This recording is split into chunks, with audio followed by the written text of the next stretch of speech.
Hello and welcome to the Traveller's Guide to Modding. In this video we will be covering what upgrade modules are, how to obtain them, what they can do for you, and some hidden bonuses that they can give you when they are installed. Upgrade modules are pieces of technology that can be installed on various pieces of equipment to increase the stats of the object. You can install these mods onto your Exosuit, multi-tools, Exocraft, spaceships, and even your freighters. There are several ways to obtain upgrade modules, like finding them inside of damaged machinery as rewards for helping stranded travelers and scrapping ships at the space station, amongst a few other ways. But the best way by far to get them is just to buy them from the vendors in the space stations. The vendors will have upgrade modules specific to their corresponding shop, except for the freighters, which can only be found on derelict freighters or a small chance of grabbing one from a large artifact crate. Like almost everything in the No Man's Sky universe, the modules have different classifications, ranging from C all the way up to S. The different class of the upgrades affect the amount of subcategories it can affect and also the value at which it affects those subcategories. For example, let's take the scanner upgrade modules for your multi-tool and compare a C with an S class module. Starting off with the subcategories for the scanner, we have Scan Radius, Flora Scanned, and Fauna Scanned. A C-class upgrade module for the scanner has the chance at rolling a boost for one or two of the three subcategories, while an S-class module will always upgrade the three separately. On top of this, you also need to know that the class of upgrade also affects the margin at which the subcategories are boosted. Taking the Scan Radius with the C-Class module, you can receive an upgrade of 5 up to 10 units, while the S-Class will receive a boost of between 30 and 40. There is one other class of upgrade module outside of the A, B, C, and S classification, and that is the X-Class. This is a suspicious module or black market modification, found through trading with random pilots as they land as encounters on a planet's surface, or purchasable via the scrap dealer in the space station with tainted metal. While these mods do have the possibility of being better than an S-class, they also have the possibility of being as bad as a C-class.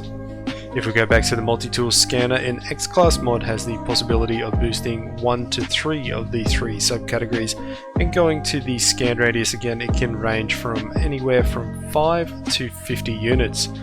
The lowest amount being as low as a C-class can go, and the highest amount being 10 units above an S-class. I would not recommend messing around with these until you already had whatever you are upgrading fully done with S-class mods and are just trying to squeeze a little bit extra out of your equipment, as the vast majority of X-class mods you install will be a lot worse than S-class mods overall. There is one more thing that upgrade modules can do for you, and that comes as a hidden bonus. This hidden bonus is commonly referred to as the adjacency effect.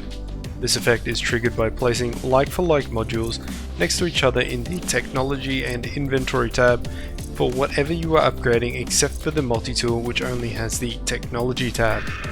The adjacency effect has a fairly minimal effect, as we can see here with the scanner modules separated. I receive 60,389 units per Flora. If I put two together, I receive 62,947. 3 will get me to 63,919. 4 gets me to 67,209, and that is an overall increase of roughly 1 to 5% every time we have an adjacent module. On top of this, installed technology like the Waveform Recycler also has the adjacency bonus attached to it. As we can see, all 5 together, we now receive 68,599 units, following the percent increase pattern at 2%. The last thing you need to know about installing upgrade mods is that you can overload the systems of the object you are trying to make better, which is a way of saying you can only install 3 mods per object. However, this is the case for the same object in the Inventory and Technology tab. If we go over to my ship here, you can see I have multiple hyperdrive upgrades in my Inventory and Tech tab, and if I move one from the Technology tab back to the Inventory tab, the system crashes and none of the mods here work anymore. Now you know the basics of modding your gear, let's get into some of the more specific scenarios. Starting off with the Exosuit, we have multiple categories and subcategories. Life support with 2 subcategories of life support tanks and solar panels. Movement upgrades splitting into 6 different subcategories of jetpack tanks, initial boost power, fuel efficiency, sprint recovery time, recharge rate and sprint distance. Defense systems coming in with 2 subcategories of core health and shield strength. And lastly, there are protection upgrades for each of the different hazardous environments you may encounter. For each of these encounters, we can get modules from class C to X. Moving on to how many of these subcategories and upgrade will boost, it's important to note that for movement modules, you will always receive a boost in jetpack tanks and initial boost power per mod on top of any rolls. This means that anytime a mod rolls for a subcategory for movement upgrades, it will only roll on the 4 remaining subcategories, as the first 2 rolls are set in stone. Now that's out of the way, let's get into the mods. For life support and hazard protection, you are not able to receive any C-class mods in these categories at all. For movement, C-class mods get 0 or 1 extra rolls on top of the guaranteed 2, and defense system C-class mods get 1 to 2 rolls. Moving up to the B-class, life support rolls 1 to 2, movement gets 0 to 2, defense systems are the same as C with 1 to 2, and the hazard protections only receive 1 roll, as that is all that is required per upgrade. A-class mods step things up with guaranteed 2 rolls in life support, 1 to 2 in movement and 2 in defense systems. S-class gets 2 rolls in life support, movement and defense system, and lastly X-rated mods get 1 to 2 rolls in life support, 0 to 2 in movement, and 1 to 2 in defense systems. Now we need to get into the values of the boosts we can expect from each class of mod. Life support tanks start off at B class with a minimum of 5 and caps out with X class mods at 110. Solar panel power goes from 0 up to 75. Movement jetpack tanks range from 100 to 230. Initial boost power can go from 0 to 15. Sprint recovery time can go anywhere from 0 up to 60. Recharge rate ranges from 0 to 30.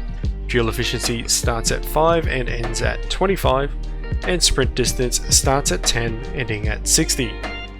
Moving on to defense systems, any of the upgrades for core health is a straight increase of 20 flat.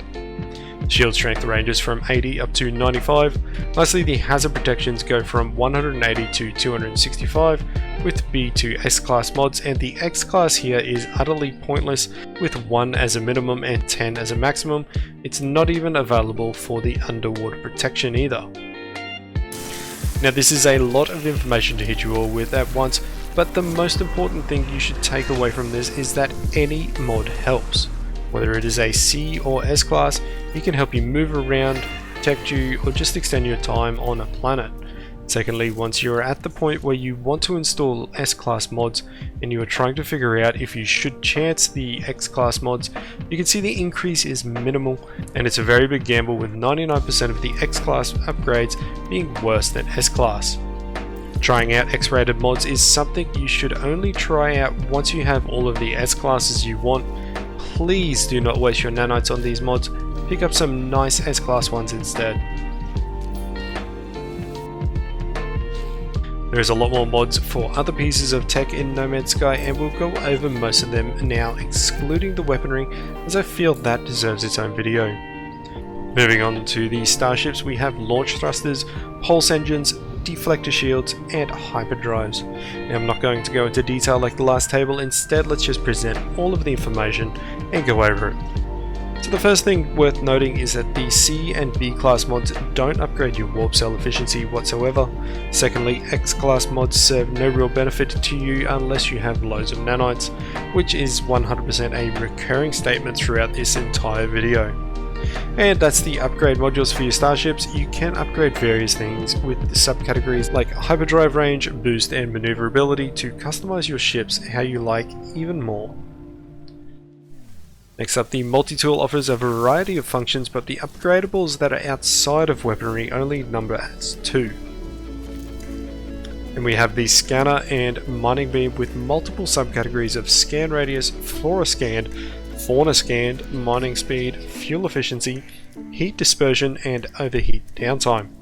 There's a lot of good upgrades here, and I think the X-Class mods for the scanner are the only ones that may be worth it under the specific circumstances that you are scanning animals and plants for your money, as they can increase the amount of units received up to 11,000%. Again, I only recommend this if you have an excess of nanites.